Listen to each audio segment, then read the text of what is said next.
할렐루야. 우리 하나님의 크신 은혜와 은총이 우리 모두에게 충만하게 임하시기를 간절히 기도합니다. 오늘은 성령 강림 주일로 지킵니다. 예수를 처음 믿거나 얼마 안 되신 분들은 성령 강림 주일이 무슨 날이야? 뭐 하는 날이야? 아마 궁금하실 수도 있습니다. 그것은 예수님께서 십자가에 못 박혀 죽으시고 부활하시고 난 다음에 40일간을 예수님께서 이 땅에 계시면서 당신의 부활하심과 그리고 또 앞으로 되어질 일들에 대한 말씀을 하시고 난 다음에 하늘로 승천을 해 가셨습니다. 그리고 하늘로 올라가시고 난 다음에 그 다음에 그 성령을 보내주셨다고 예수님 말씀해 주셨는데 그 다음에 임한 것이 바로 성령의 강림이라고 합니다. 이 성령 강림이라고 하는 것은 어떤 의미가 있는가 하면 그 강림 사건으로 인하여 생겨나게 된 것이 교회가 생겨나게 되었다라고 하는 겁니다. 그러니까 성령 강림 주일은 이 땅에 교회가 생겨나게 된 지 2000년 전의 이야기입니다. 예수님이 부활하시고 난 다음에 제자들에게 남기신 마지막 유언과 같은 말씀이 한 말씀이 있죠. 그것은 사도행전 1장 8절에 있는 말씀입니다. 오직 성령이 너희에게 임하시면 너희가 권능을 받고 예루살렘과 온 유대와 사마리아와 땅끝까지 이르러 내 증인이 되리라 라고 하는 말씀을 하시고 하늘로 승천하셨습니다. 그러므로 이 말씀은 이 땅에 하신 마지막 말씀, 유언과 같은 그런 말씀입니다. 근데 예수님께서 이 말씀을 하시고 난 다음에 그러니까 이제 너희들은 바로 나가서 열심히 복음을 전해라 라고 말씀하신 것이 아니라 1장 4절에 보면 어떤 말씀을 하셨는가 하면 예루살렘을 떠나지 말고 내게 들은 바 아버지께서 약속하신 것을 기다려라 하면서 복음을 얘기하시면서 하신 말씀은 기다림을 먼저 말씀하셨다는 것. 기다림이라고 하는 것은 어떤 의미가 있을까요? 오늘 우리는 열심히 있는 사람들이 있습니다. 열정 있는 사람들이 있습니다. 하나님의 일은 열심과 열정으로 할 수 없는 것이 하나님의 일이라고 하는 겁니다. 베드로라고 하는 제자가 아시죠? 그 제자가 얼마나 베드로가 열정이 있었고 열심히 있었는지 아마 여러분들은 아실 겁니다. 예수님께서 고난에 대한 말씀을 하실 때에 베드로는 뭐라고 얘기했는가 하면 주님, 다른 사람은 다 주님을 버려도 나는 절대로 주님을 버리지 않을 겁니다. 절대로 그런 일이 나에게 일어나지 않을 겁니다. 그리고 큰 소리로 호기롭게 얘기했던 사람이 얼마나 커다란 열정을 보여주었는지 모릅니다. 그러나 그 열정을 보여주고 난 후에 불과 몇 시간 지나지 않아서 베드로는 무너졌습니다. 누구 앞에 무너졌는가 하면 칼을 들고 있는 로마 병정 앞에 무너진 것이 아닙니다. 베드로가 무너진 것은 조그만 어린 아이, 하인, 하녀 하나가 너도 예수님의 제자지, 너도 예수님을 따라다녔던 사람이지 했던 그 가벼운 말 한마디에 그는 무너졌습니다. 나 예수님 몰라. 나 그런 사람 누군지 몰라. 3번씩이나 예수님을 저주하면서 무너졌던 이 무너짐을 베드로는 뼈저리 기억을 하고 있습니다. 그러므로 하나님의 일은 열정으로 열심으로 할 수 있는 일이 아니구나 라고 하는 사실을 압니다. 오늘 마가의 다락방에 모여있는 제자들의 모습도 크게 다르질 않습니다. 예수님이 부활하셨다는 소식을 들었지만 사실은 제자들은 늘 두려움 속에 있었던 제자들이었습니다. 그래서 늘 무슨 일이 생길까 봐 자기가 있으면 늘 문을 걸어 잠그고 살았던 제자들의 모습입니다. 우리는 앞으로 어떻게 해야 되나, 어떻게 살아야 되나 불안과 두려움에 떨면서 숨어 지내면서 살았던 이들이 바로 제자들의 모습입니다. 그런데 그랬던 제자들의 모습이 오늘 본문 이후로 제자들은 엄청나게 달라졌습니다. 그들의 삶은 누군가가 나를 죽일지도 모른다는 그런 두려움이 있지만 오히려 그 사람들 앞에서 당당하게 복음을 전했습니다. 여러분, 사람이 변한다고 생각을 하십니까? 특별히 나이가 들고 그랬으면 나이가 든 사람이 변하는 거 봤습니까? 나이가 들면 들수록 사람은 안 변합니다. 그렇죠? 사람은 안 변해요. 그런데 오늘 성경에 보면 이들이 변했어요. 베드로가 갑자기 공부를 많이 해서 똑똑해진 것도 아니고요. 사도들이, 제자들이 갑자기 군사 훈련을 해서 용맹해진 것도 아닙니다. 사람은 변하지 않는 사람 그대로의 모습인데 그들은 변했습니다. 무엇이 그들을 변하게 했는가 하면 성령이 그들을 변하게 하셨다. 성령이 임하시니까 사람이 바뀌고 환경이 바뀌고 새로운 역사가 시작되어진 줄로 믿습니다. 여러분, 우리는 나 스스로를 생각하게 해도 나는 참 안 변한 사람이야 라고 스스로를 변하지 않는 사람으로 이야기할 수 있을지 모르겠지만, 그러나 아무리 변하지 않는 사람이라 할지라도 그에게 성령이 임하면 놀라운 역사가 일어나기 시작하는 줄로 믿습니다. 그러므로 변하느냐 변하지 않느냐의 문제는 내가 성령을 받았느냐 받지 않았느냐, 성령이 내게 임했느냐 임하지 않았느냐, 내가 성령이 충만하냐 성령 충만하지 않느냐가 내가 변하느냐 안 변하느냐 그거를 결정한다라고 하는 사실이죠. 세상에 사울처럼 대단하고 강구한 그런 사람이 어디 있었습니까? 그런데 그 대단하고 단단하고 율법으로 아주 무장했던 그 사람도 변하게 했던 것은 성령인 줄로 믿습니다. 그러므로 성령이 임하면 내가 변한다. 나 안 변해, 안 변해. 내가 왜 이렇게 안 변하는지 몰라. 스스로를 한탄하고 있는 분 있습니까? 안 변하는 자신의 모습을 탓하지 말고 그 대신에 엎드려서 기도하시길 바랍니다. 하나님, 성령을 주세요. 성령이 다시 한번 내 안에 충만하게 해주세요. 성령을 강구하시길 바랍니다. 그러면 우리가 변하는 줄로 믿습니다. 오늘 본문에 보면 성령이 임할 때 일어나는 몇 가지 변화들의 모습이 있습니다. 특별히 성령은 어떤 분이시냐 하면 닫힌 문을 여시는 분이십니다. 오늘 제자들은 한 곳에 모였습니다. 겉으로는 기도한다고 모였지만 사실 그들 마음속에서는 두려움과 불안이 가득 차 있었고 미래에 대한 그런 답답한 마음이 있었던 것이 사실입니다. 앞으로 자신들이 어떻게 될지 모르는 그런 삶의 모습들도 있었습니다. 그런데 그들만의 두려움만이 있었던 것이 아니라 그 두려움을 무엇으로 표현하고 무엇으로 극복했는가 하면 기도로 표현하고 기도로 극복했다는 것. 1장 14절에 보면 어떤 말씀이 있는가 하면 여자들과 예수의 어머니 마리아와 예수의 아우들과 더불어서 마음을 같이하여 오로지 기도에 힘쓰니라 라고 합니다. 답답하고 무섭고 떨리고 그러면 내가 할 수 있는 일이 없다고 생각하면 마지막으로 붙잡는 것은 뭐냐면 기도입니다. 마지막으로 붙잡는 건 기도예요. 내가 할 수 있는 일이 아무것도 없구나.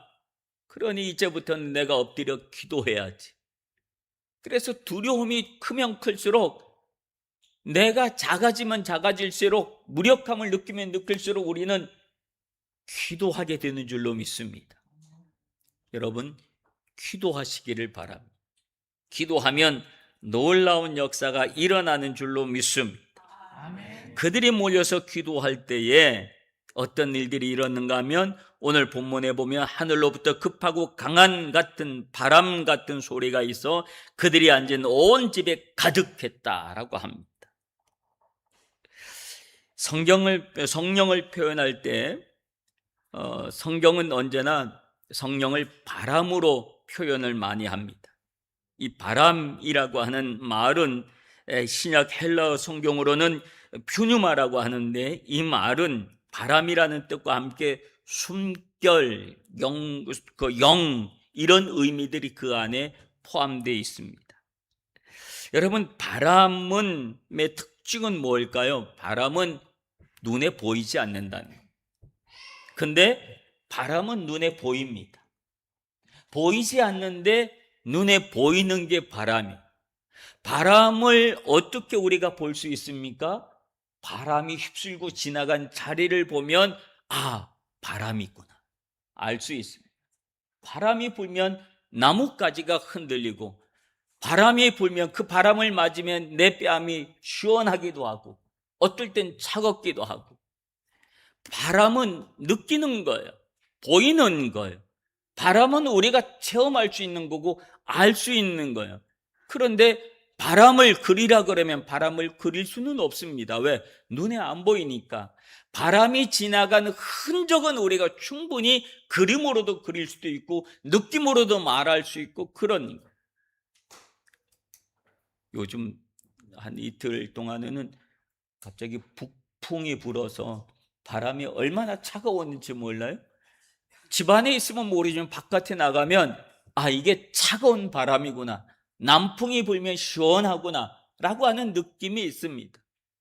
바람은 직접 내가 몸으로 맞아봐야 그 바람이 어떤 바람인지 알 수가 있고, 눈으로 보면 바람이 어느 정도 부는지, 몇 메다로 바람을 부는지 볼 수가 있다라고 하는 것이지. 바다에 떠 있는 큰 돛담배가 있습니다. 바람 한 점 불지 않는 날에 사공들이 노를 저으려고 하면 바람이 안 부는 날에는 노를 아무리 저어도 그렇게 막 앞으로 나가지 못합니다. 그러다 보면 이거 더 이상 못하겠다 그러고 지칩니다, 사공들도. 그런데 지혜로운 사공은 어떻게 할까요? 기다립니다. 어떻게? 무엇을 기다립니까? 바람이 불기를 기다리는 거예요. 그래서 바람이 불어오는 것을 느끼면 지혜로운 사공은 닻을 닫는 겁니다. 그러면 그 바람이 닻에 걸리게 되면 배는 노젓지 않아도 힘있게 앞으로 나아가는 줄로 믿습니다.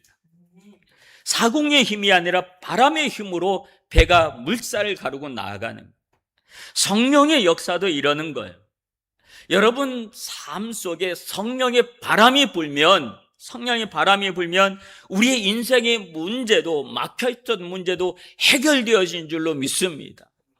바람이 세게 불면 길거리에 있는 쇠어놨던 것들, 간판들 이런 거 다 날아가잖아요. 바람은 모든 것을 날려보내는 힘이 있고 파워가 있는 거예요. 여러분의 인생에 무겁고 힘든 문제가 놓여져 있으면 그만큼 센 바람을 기도하면 되는 거예요. 하나님, 나에게 강한 성령의 바람을 내 심령 속에 불어 주시옵소서. 그렇게 기도하면 놀라운 역사가 여러분의 삶 속에 일어나게 되는 줄로 믿습니다. 낙심의 자리를 털고 일어나 믿음의 닷을 탁 올리게 되어지면 오늘 우리의 인생은 확 지나가게 되는 줄로 믿습니다. 여러분 인생 속에 성령이 다시 한번 불어오도록 기도하시기를 바랍니다. 성령의 바람이 여러분 삶 속에, 여러분 인생 속에 다시 불기 시작하여 주면 여러분 인생은 다시 항해를 달릴 수 있게 되어지는 줄로 믿습니다. 멈춰있던 우리들의 모습이, 늘 그 자리에서 맴돌고 있던 우리의 모습이 왜 그런가 생각해 보면 성령의 바람이 불지 않기 때문에 내가 그 자리를 맨날 맴돌고 있다라고 하는 것 사실이에요. 그러므로 그런 느낌이 있을 때에 하나님 앞에 엎드려 기도하시길 바랍니다. 하나님, 성령의 바람을 내 심령 속에, 내 환경 속에, 내 문제 속에 성령의 바람을 불어주시옵소서.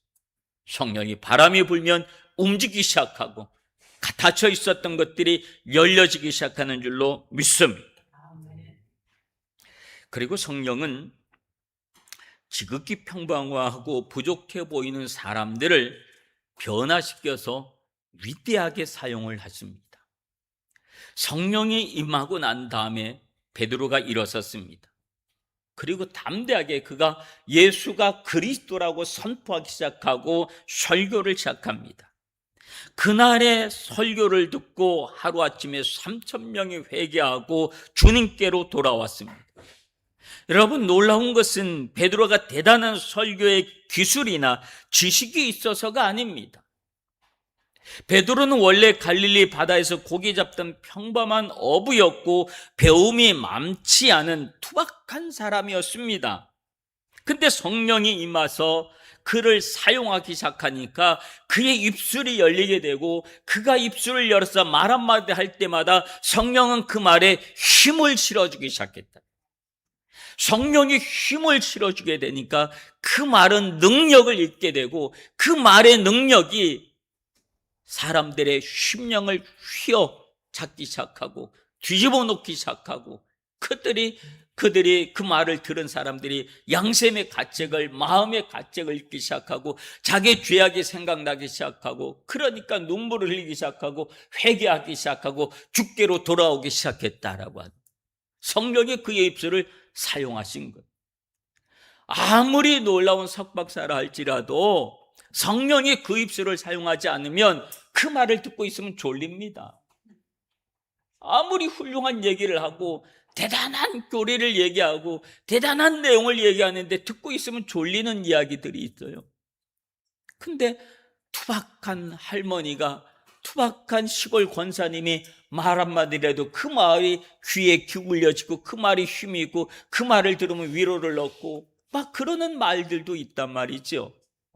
뭐가 다르냐 말이에요. 배움이 그를 바꾸게 하고 배움이 많이 아는 것이 그런 말이 힘을 가져왔냐? 아니에요.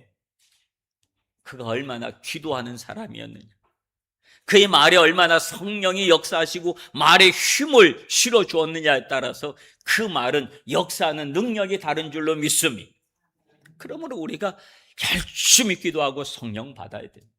그러면 우리 안에 내가 내뱉는 말 한마디를 통해서 심령이 변화되는 놀라운 역사가 일어나는 줄로 믿습니다. 오래돼서 낡은 조율이 잘 안 맞는 아주 싸구려 이 바이올린 하나 있다고 합시다. 그 바이올린을 조그만 어린 아이가 그 활을 잡고 막 킨다고 생각해요. 깽깽거리면서 소리도 별로 안 나고 듣는 사람도 시끄럽다고 할 거예요. 그런데 똑같은 그런 악기를 할지라도 프로가, 거장이, 명장이 이거 한번 줘봐라. 그리고는 그의 손에 활을 잡고 그 바이올린을 켜기 시작하면 놀라운 음악이 그 안에서 흘러나오고 사람을 심금을 울리는 그런 음악들이 그 낡은 바이올린에서도 나올 수 있다라고 하는 사실을 우리는 알잖아요. 뭐가 바뀐 겁니까? 악기가 다른 겁니까? 아니에요. 누구의 손에 그 바이올린 활이 잡혀 있느냐에 따라서 다른 거예요. 내가 내 힘으로 안 되는 능력으로, 안 된 실력으로 바이올린을 켜려고 그러면 이상한 소리밖에 안 내지만, 성령께서 여러분의 삶에, 여러분 인생의 활을 잡고 연주하기 시작하면 내가 아무리 보잘것없는 그런 존재랄지라도 내 안에서 놀라운 역사, 놀라운 음악들이 나오게 되어지는 줄로 믿습니다. 하나님은 우리의 인생을 연주하시길 원하시는 분이신 줄로 믿습니다. 하나님은 우리의 삶을, 여러분의 인생을 연주하시는, 놀라운 음악이 나올 수 있도록, 사람들 감동시키는 음악이 나올 수 있도록 하나님은 그렇게 사용하여 주시는 줄로 믿습니다. 고린도전서 1장 26절부터 28절 말씀에 보면 이런 말씀이 있습니다. 형제들아, 너희를 부르심을 봐라. 육체를 따라 지혜 있는 자가 많지 아니하며 능한 자가 많지 아니하며 문벌 좋은 자가 많지 아니하도다. 그러나 하나님께서 세상에 미련한 것들을 택하사 지혜 있는 자를 부끄럽게 하려 하시고 세상에 약한 것들을 택하사 강한 자들을 부끄럽게 하려 하시며 하나님께서 세상에 천한 것들, 멸시받는 것들과 없는 것들을 택하사 있는 것들을 폐하려 하시나니라고 하십니다. 하나님은 이 땅에 능력 있고 힘 있고 권력이 있고 잘났다고 폼잡는 사람을 하나님은 쓰지 않는 거예요. 왜? 그를 쓰면 어떤 결과가 올까요? 내가 능력이 있었으니까. 나 원래 그 정도 힘이 있었던 사람이야. 내가 그만큼 배웠던 사람이야. 그러니까 내가 이 정도 일을 하지 라고 스스로를 교만하게 자기 자신을 높일 겁니다. 그러나 그렇기 때문에 하나님은 이 땅에 하나님이 택하신 사람들은 이 땅에서 미련한 사람, 약한 사람, 그리고 멸시받고 사람들이 우습게 여기는 사람, 그 사람들을 선택하신답니다. 그래서 지혜롭고 또 잘났다고 폼잡는 사람들을 부끄럽게 만들기 위해서 하나님은 그렇게 일부러 선택을 하신다는 것. 그러면 그 사람은 고백합니다. 나는 아무런 아는 것도 없고 배운 것도 없고 그리고 그만한 능력도 안 되는데 하나님이 하셨나 보네요. 하나님이 하셨네요. 그러면서 그 입술 속에서는 하나님을 말하게 되고 하나님을 증거하게 되고 그 모습이 바로 하나님께 영광을 돌리는 모습이고 하나님이 영광을 받으시고 하나님이 기뻐하시는 일들이 되는 줄로 믿습니다. 그래서 하나님은 우리를 교만한 자로 사용하길 원하지 아니하시고 겸손한 자로 사용하시길 원하시는 줄로 믿습니다. 겸손한 자를 어떻게 사용하시느냐? 성령을 통해서 그 사람을 변화시켜서 성령이 그에게 임하시면 놀라운 역사를 행하게 하셔서 놀라운 일들을 이루시는 줄로 믿습니다. 이게 바로 성령이 사용하시는 도구들. 제자들을 주님이 그렇게 사용하셨다는 거지요. 제자들의 모습을 우리가 잘 압니다. 그들의 출신을 우리가 잘 압니다. 별로 배우지도 못했던 사람이란 거 우리가 잘 압니다. 시골 출신들, 어부 출신들, 그리고 심지어 세리 출신들도 있었습니다. 그랬던 사람들한테 손가락질 왔던 그런 사람들이었지만 예수님은 그들을 선택하셔서 그들을 제자로 만드시고 훈련시키고 말씀으로 정화시키시고 그리고 난 다음에 그럼에도 불구하고 또 실패하고 도망갔던 그들의 모습을 성령께서 붙잡아 주셔서 성령이 그들에게 임하니까 그 12 사도들을 통해서 온 세계가 복음화 되어지는 놀라운 역사가 일어나는 줄로 믿습니다. 그리고 성령은 교회를 세웁니다. 성령은 우리를 하나 되게 하시고 교회를 건강한 공동체로 세우시는 것이 성령의 역사인 줄로 믿습니다. 오순절 사건 이후 제자들 개인만 변한 것이 아니라 오순절 사건 이후로 놀라운 천국 공동체 그 교회가 시작되었습니다. 사도행전 2장 42절에 보면 그들이 함께 모여 말씀을 배우고 떡을 떼며 서로를 돌보고 오로지 기도하기를 힘썼다라고 합니다. 성령님은 나 혼자 은혜 받고 끝나게 하시는 분이 아니라고 하는 거예요.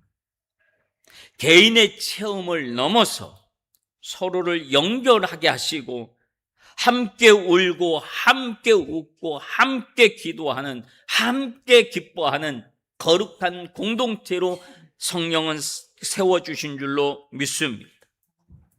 오늘날 시대는 개인주의가 얼마나 발전한 시대입니까? 나 혼자.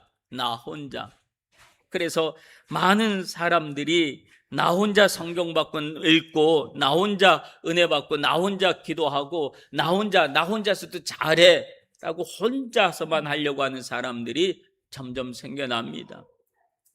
요즘에 핸드폰만 틀면 뭐 유튜브 하면 내가 그 듣고 싶은 설교들, 은혜로운 설교들, 능력 있는 설교들 얼마나 많이 들려집니까? 그러니 나 이것 보고 우리 목사님 얘기보다도 거기 있는 게 그분들이 훨씬 더 능력이 있으니까 내가 생각해도 그래요. 그분들이 너무 잘해요. 그러니까 그 앞에 나는 세 발의 피다. 그런 생각을 갖기도 합니다만은, 예?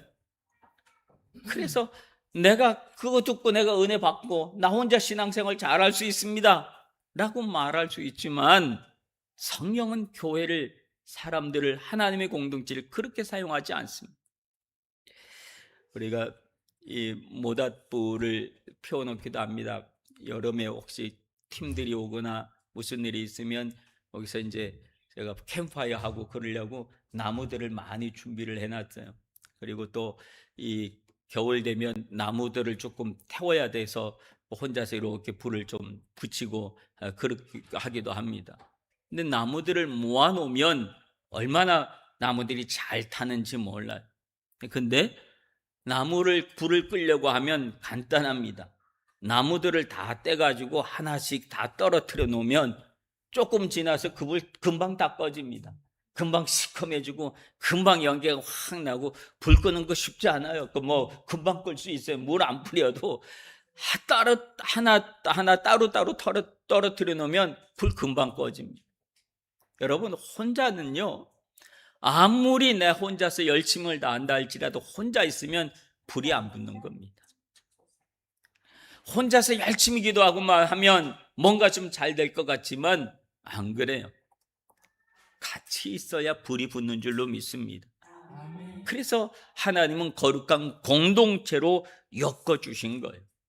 우리가 거룩한 공동체로 함께 엮어져서 함께 하나님의 일을 할 때에 시너지 효과가 있고 능력이 나타나고 놀라운 성령의 역사가 임하게 된 줄로 믿습니다. 에베소서 4장 3절에 있는 말씀처럼 성령이 평안에 매는 줄로 하나가 되게 하신 것을 힘써 지키라 라고 말합니다. 우리가 성령 안에서 서로 뜨겁게 기도의 불을 지펴주고 아픔을 나누고 하나 되어질 때 교회는 세상을 변화시키는 강력한 성령의 불꽃이 될 줄로 믿습니다. 혼자 기도하는 것보다 우리 같이 모여서 특별 새벽 기도회 때나 이럴 때 같이 모여서 기도하게 되면 기도의 소리도 훨씬 더 커지고 더 오래도 기도할 수 있고 그런 역사가 일어나잖아요. 사랑하는 성도 여러분, 성령 강림 주일은 특별히 2000년 전에 있었던 그런 신기한 일이 있었대라고 하는 것을 기념하는 날이 아닙니다. 오늘 우리에게 똑같이 물으시는 날입니다. 너는 지금 내 인생에 무엇을 의지하고 있느냐? 여러분의 경험을 의지합니까? 능력을 의지합니까? 환경을 의지합니까? 아니면 약속하신 성령입니까? 우리의 교회도, 가정도, 선교도 사람의 힘과 열심으로는 결코 이룰 수 없다는 사실을 우리는 다시 한번 기억해야 합니다. 그러나 성령이 임하면 닫힌 문도 열립니다. 성령이 임하면 나 같은 평범한 사람, 아무것도 할 수 없는 사람도 성령이 임하면 하나님은 나를 통해서도 놀라운 하나님의 일을 행하십니다. 그리고 성령이 임하면 교회가 다시 살아나고 힘을 얻게 되어주는 줄로 믿습니다. 그러므로 여러분의 기도 속에 주여 우리 교회 다시 한번 성령의 바람을 불어 주시옵소서, 주여 내 메마른 마음 속에 심령 속에 다시 한번 성령의 불을 부어 주시옵소서, 주님 나의 기도 제목 속에 하나님 성령의 바람이 불게 하여 주시옵소서. 여러분 그렇게 기도하시길 바랍니다. 그렇게 우리가 기도할 때에 성령이 오순절 마가의 다락방에 내렸던 그 성령의 놀라운 역사가 다시 한번 우리 심령 속에 불어와서 우리가 성령이 충만해서 놀라운 하나님의 일을 행하는 우리 후나바시 교회와 우리 모두가 되어질 줄로 믿습니다. 그런 놀라운 역사가 있기를 주님의 이름으로 축원합니다. 기도하겠습니다. 우리가 예수님을 나의 구조로 고백할 수 있었던 것은 성령의 역사가 있었기 때문에 가능했습니다. 이제 다시 그 성령으로 충만하여 하나님께서 사용하시는 성령의 사람들이 되게 하여 주시옵소서. 예수님 이름으로 기도하옵나이다. 아멘.